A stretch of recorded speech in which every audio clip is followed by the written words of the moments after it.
Assalamu alaikum masu sauraron mu, barka da zuwa tashar Arewapackage TV, tasha da ke kawo muku labarai akan abin da ya shafi fitattun jaruman Kannywood. Yau wannan tasha ta zo muku da jerin jaruman Kannywood a yayin da suke bauta ma ƙasa da kuma wanda suke tsaka da wannan aiki a halin yanzu. Idan wannan shine zuwanka na farko shafin mu, to ka danna mana subscribe da kuma alamar ƙararrawa domin samun sabbin shirye-shiryen mu idan mun ɗaura. Alinhu Muhammad, wanda aka fi sani da Alinhu, fitaccen jarumi sannan kuma darakta a masana'antar shirya fina-finan Hausa, wanda a yanzu mutane suke masa lakabi da sarki. Jarumi Alinhu ya kammala karatunsa a jami'ar jihar Plateau, inda ya yi aikinsa na bautar ƙasa a shekarar 1998.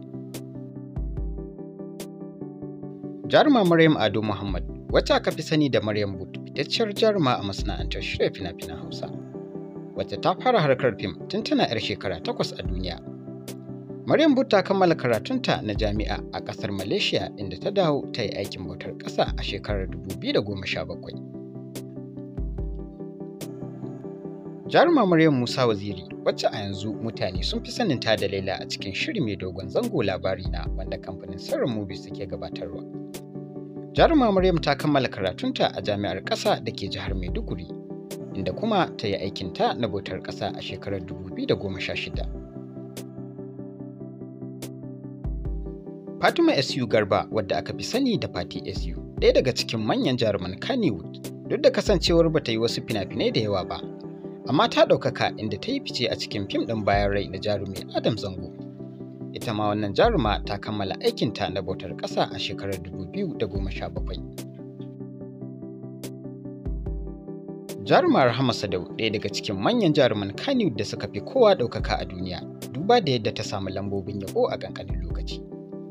Ita ma wannan jaruma ta kammala karatunta a jami'ar ƙasar Cyprus, inda a yanzu take aikinta na bautar ƙasa a wannan shekara ta 2021. Jarumi Abubakar H. Kura, mutane da dama a yanzu ba su san fuskar wannan jarumi ba, kasancewar bai cika fitowa a cikin manyan fina-finai ba. Ya yi fina-finai tare da su marigayi Rabilu Musa Ibro, daga baya kuma aka daina jin ɗuriyarsa. Shi ma ya kammala karatunsa na digiri kuma ya bauta ma ƙasa a shekarar 2020. Dan Musa Gombe, fitaccen mawaƙin siyasa a masana'antar Kannywood, wanda da dama suke kiransa da New Friends.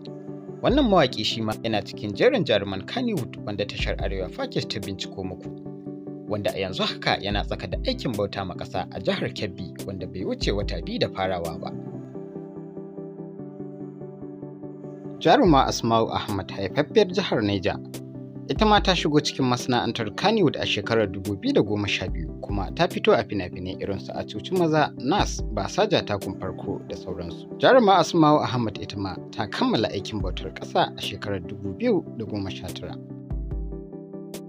To masu sauraron mu, kada ku manta dai ku danna mana subscribe da kuma alamar ƙararrawa domin samun sabbin shirye-shiryen mu idan mun ɗora.